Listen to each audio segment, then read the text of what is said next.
So building that repertoire, giving the pieces, that's all part of developing that will to try.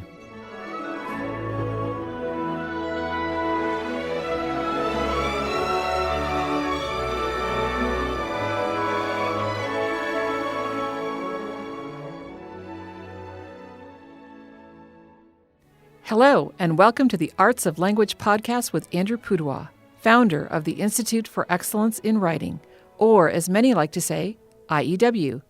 My name is Julie Walker, and I'm honored to serve Andrew and IEW as the Chief Marketing Officer.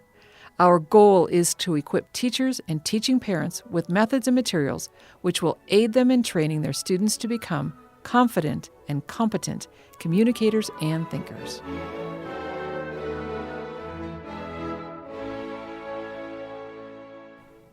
So, Andrew, I think about your humble beginnings back in 1997 when you first recorded the Teaching, Writing, Structure, and Style video course, and where we are today, 25 years later, more than 25 years later. Well, the very first recording was a little bit before that, but it was so bad we couldn't use it. Right.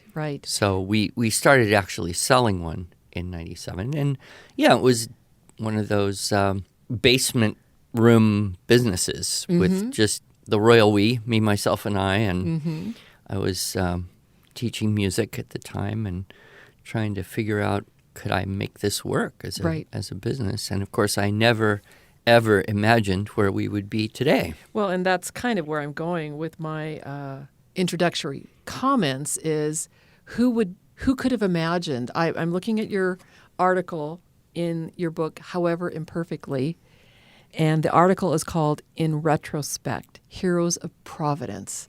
And you talk about the various people that you met along your life's journey who have helped you become the person you are today, in which, as you said to a group of students yesterday, you are a big name in a very, very, very small circle. Pool. But, that circle is ever expanding. And what I think surprises me, having now journeyed with you for 14 years, maybe 15, I don't know. It's hard to know when we actually can start talking about when we started this journey together, because I wasn't working for you initially. I had you come and speak to a group of homeschooling parents for this tutoring program I had started for homeschoolers. But over the years, we have, at IEW, have, of course, impacted homeschoolers, because that was the first foray that you did. Then certainly public school teachers, private school teachers, and then we got into this special needs type of arena where more and more people are discovering this method really breaks it down to the smallest possible components that can help many children who have special needs. But then I'm not going to say this is not chronological, but we've also learned that so many people who are English language learners have found great success using IEW. And that's what our topic is today, English language learners. So when did you first learn that English language learners were benefiting from the structure and style approach? Yeah, sure. I was living in Moscow, Idaho at the time, which is about 90 miles south of Spokane, Washington, and just across the border near Pullman, the University of Washington, University of Idaho. So this was way at the beginning. This was way back in the late 90s. And through some probably homeschool mom connection, I was introduced to someone who was teaching at a university in Tri-Cities, which is Clarkston, Lewiston, and Pasco. And through that, I did something for the education students at the WSU campus there. And one of those was a teacher in the Pasco School District getting her master's in education. And so she started doing that using structure and style. And it's, before we had much in the way of anything to support the teachers other than here's the method. And as a result of that, the assistant superintendent of the Pasco School District invited me to come and do something for all of their grade 3 to 6 teachers. And so I did. And that was the first time I had really been in a large group of public school, 5-day-a-week, brick-and-mortar frontline teachers. Right. And I guess I didn't know what to expect, but Pasco it's an agricultural area, central Washington, eastern Washington state. They have a very high transient Hispanic farm worker population. Oh, sure, yeah. And so it turns out that in that particular school district, in those grades, a majority of the kids were English language learners. And I thought, well, I don't have a whole lot of experience here other than my own experience of living in a foreign country trying to learn a language. Which you did in Japan. In Japan. For 3 years. But I thought, well, basic principles are basic principles. And I was very blessed to establish a relationship with the Pasco School District. And because I could drive there, it was easy. And so I was there 2 or 3 times a year for at least 3 or 4 years. I think it tapered off toward the end. We had relocated the business and family to California, but I still flew back there. The most common situation was a teacher would come in and listen and then go do keyword outlines with her class, many of which were in this kind of middle zone. They called them SET, Spanish-English Transition. Okay. So they weren't teaching all of the subject content in Spanish, but they weren't doing everything in English either. There was a bridge. And it was really a remarkable opportunity for me to see firsthand the tremendous results that they were getting, way better than anything they had been doing before the structure and style was introduced. And it was just a joy. I think I taught.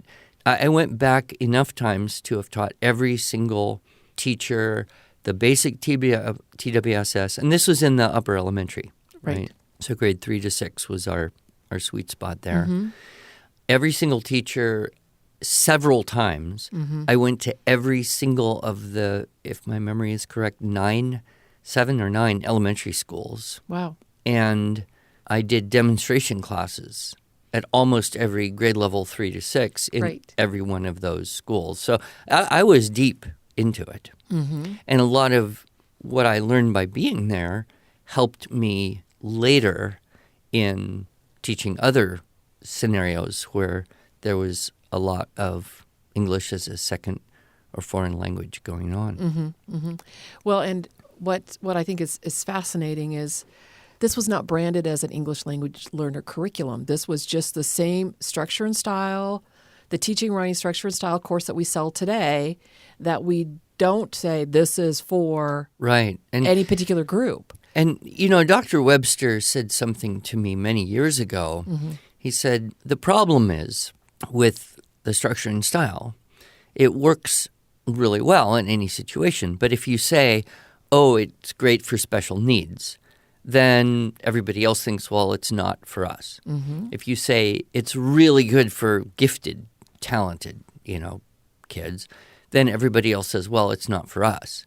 And if you say, well, it's for any particular group, then everybody else would say, well, whereas it is one of the most remarkable systems because it is so effective in pretty much every educational setting that I have come across, from early grades to later grades, to 100% native English speakers, to almost 100% non-native English speakers, to very, very talented kids, to almost completely unable to write anything on paper kids. I mean, the whole spectrum.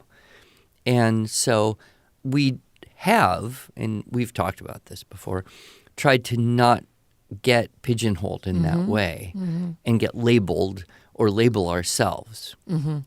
But it is particularly a delight to see people who are challenged by, learning difficulties or special needs situations, Right. and be able to help them.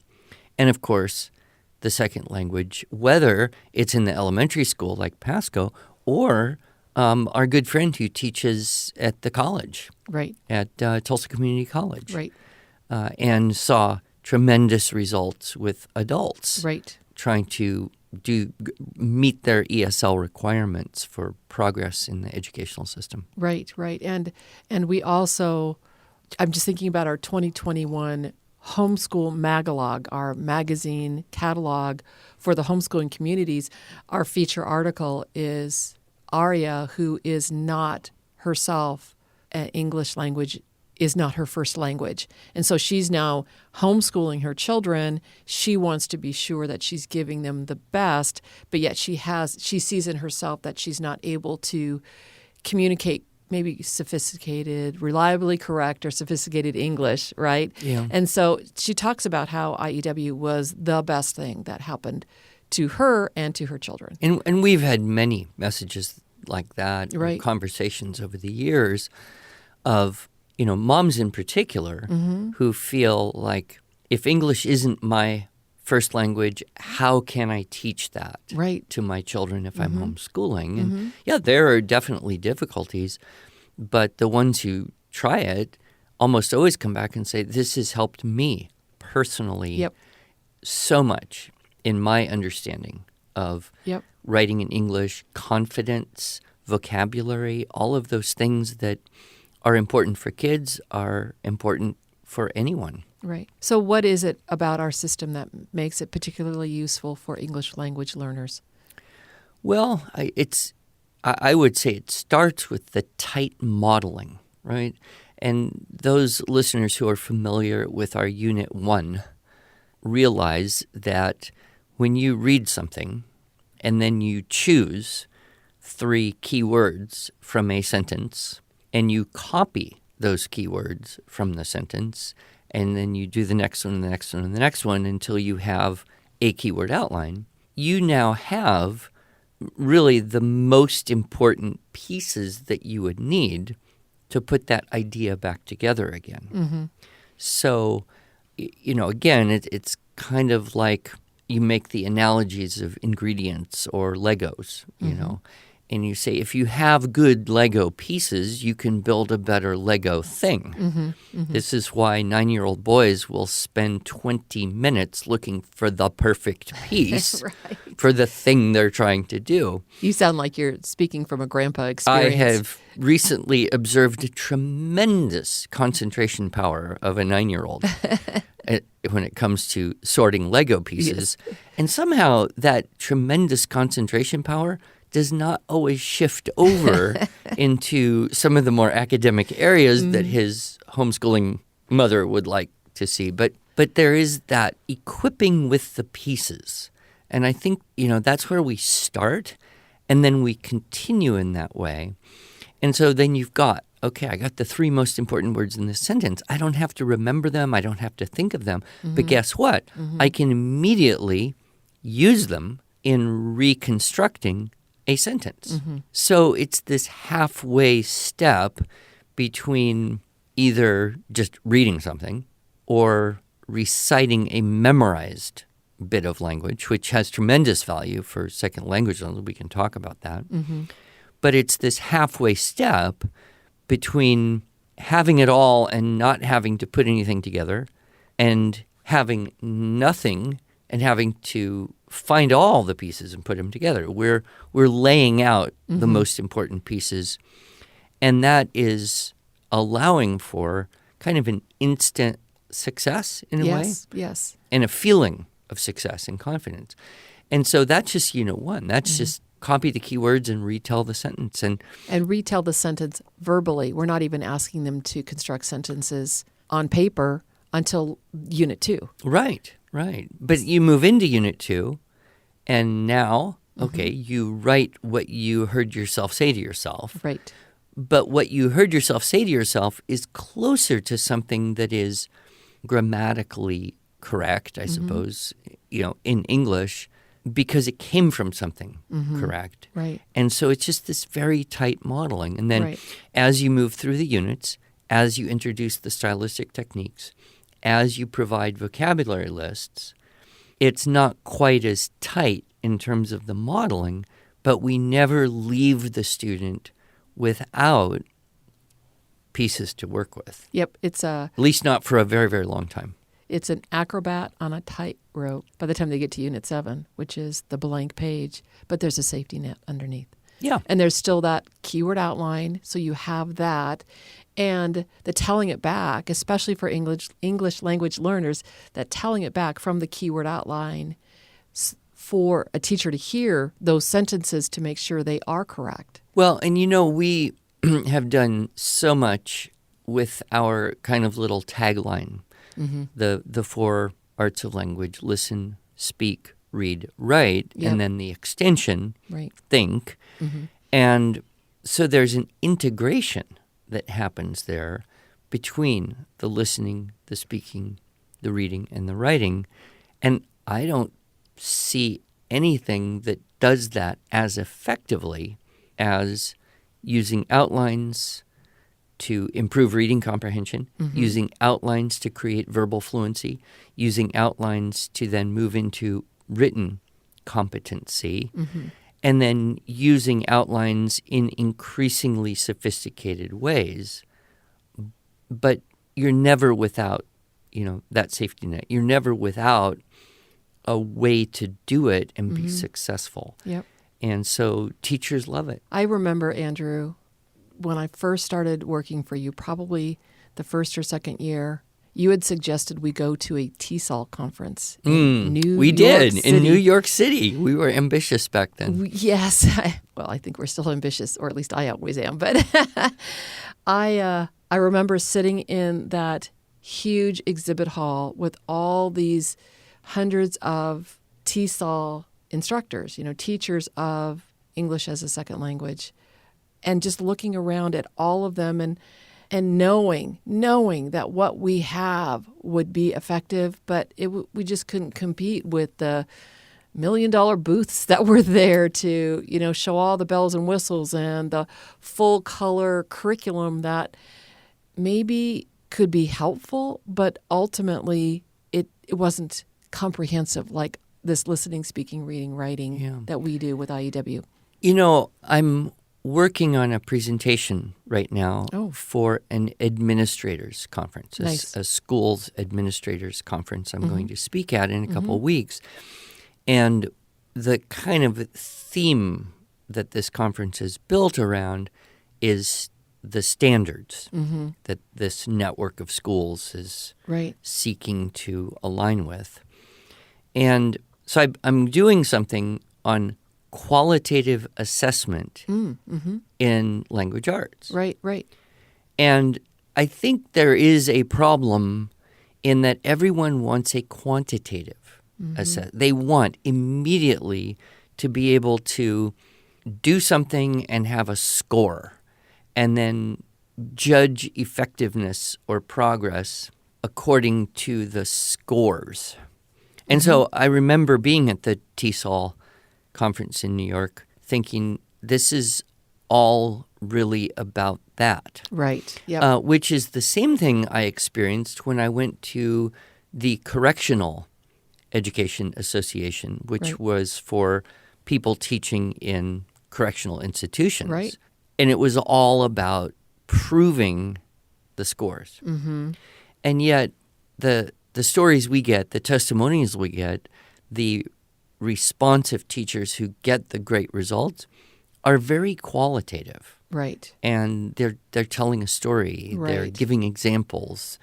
So I think one of the problems is that a lot of the publishing shifted over to this very mechanical, if we do this, we will get that, and losing out on the kind of more organic process of language growth, Right. which can't always be quantified. And one of the things you'll notice, and I noticed this trying to learn Japanese, is you hit kind of plateaus. You learn something, you learn some grammar, you learn some vocabulary, you feel like you can talk or write a little bit better, but then, you've got this period of time where you just don't feel like you're doing anything better than you did for the last few weeks or months. But then you reach another little kind of burst. And this is true in anything, whether it's an art like music or drawing, you can kind of hit a plateau. Or in physical conditioning, you hit that spot where like, I'm just not improving, and then boom. So I think we have to be very careful about curriculums that are created specifically to prove that they work. Because yes, they are designed that way, but they're mechanical in a way that perhaps isn't accommodating the human aspect. Right. And that's why I think what we want to encourage is, yes, we know it works. We have some qualitative research. We can prove stuff. Well, and I just wanted to mention, so that it goes in the show notes, we have the Berwyn study. Right. Where we actually, and that was surprising. This is just a normal public school, 4th, 5th grade classrooms, but the classroom that improved the greatest Yes. had the highest percentage of English language learners. Yeah. So, we do have that kind of thing. Right. But I think what's more significant are the stories of the people who say, aha, we did this. This is what changed.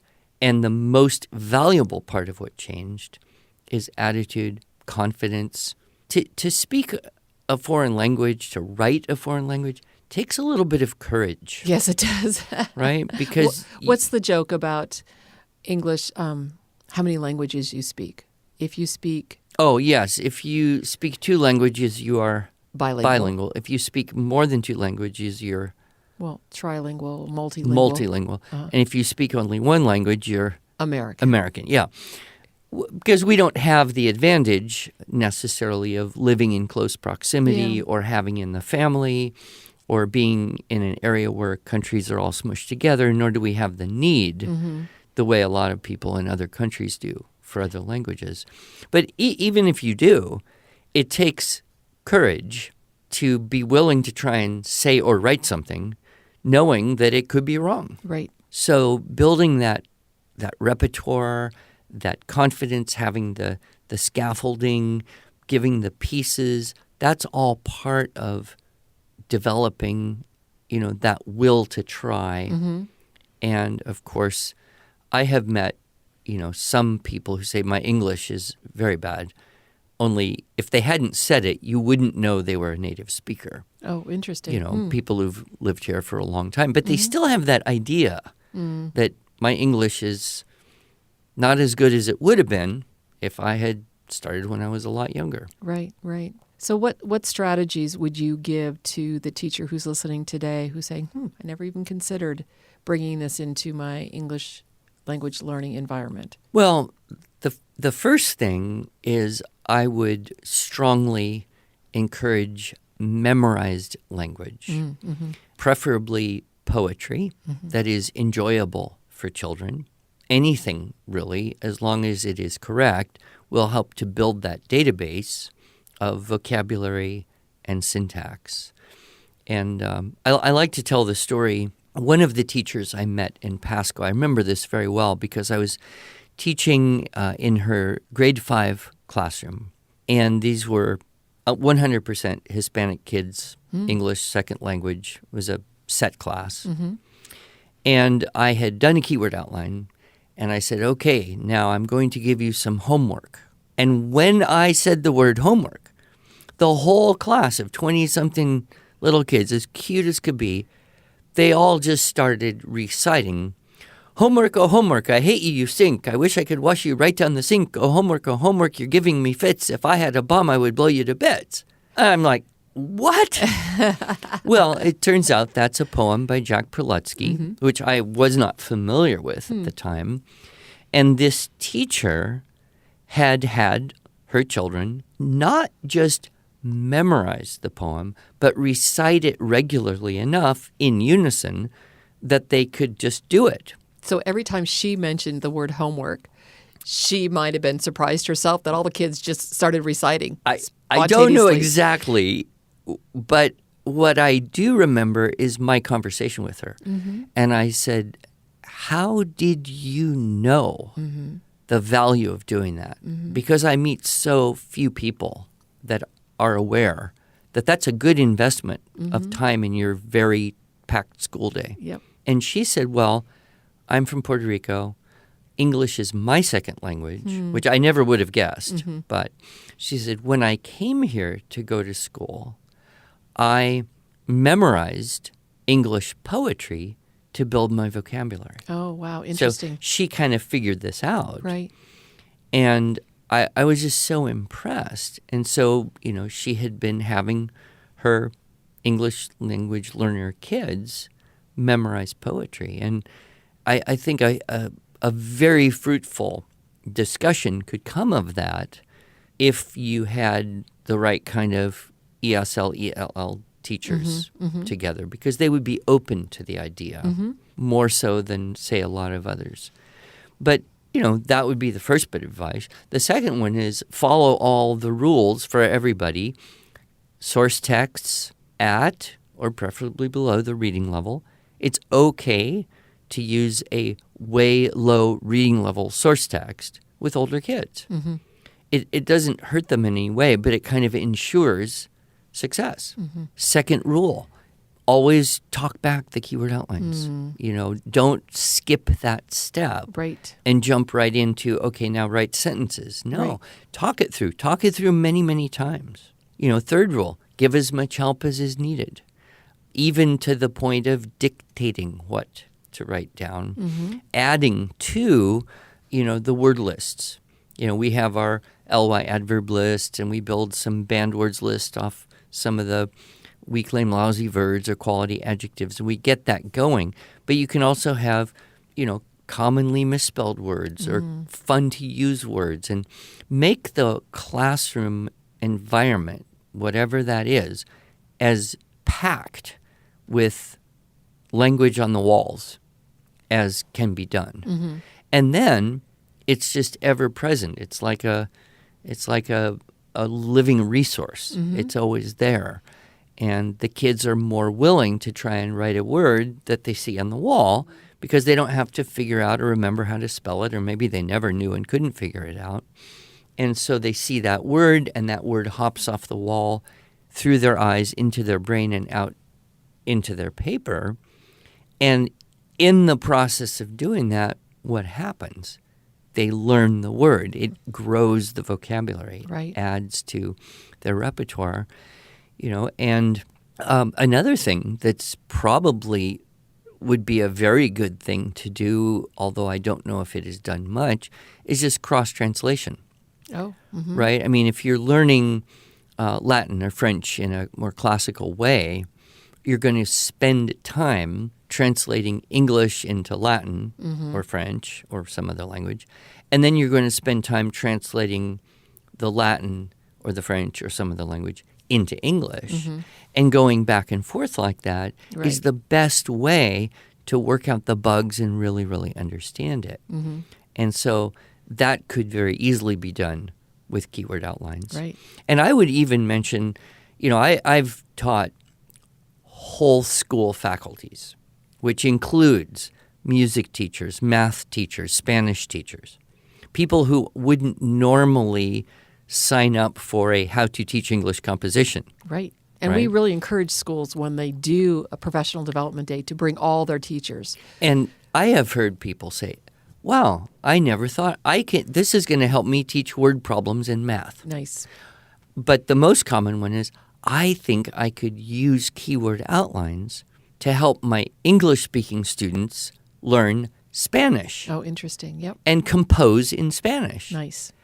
And I have never yet had a teacher of anything who came up to me and said, well, I didn't get a single good idea out of it. I mean, 99% of everyone who says anything to me, Yeah. they want to share. I got this insight. I see this way to use this idea, very simple ideas, structure and style, in other disciplines. Right.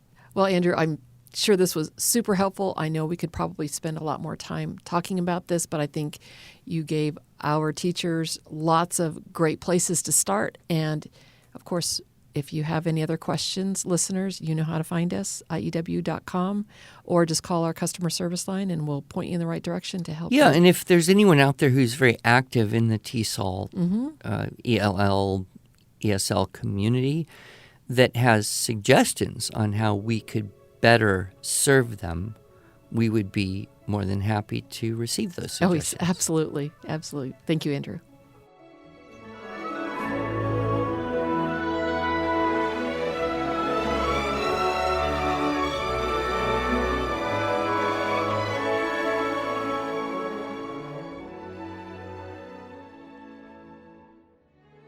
Thanks so much for joining us.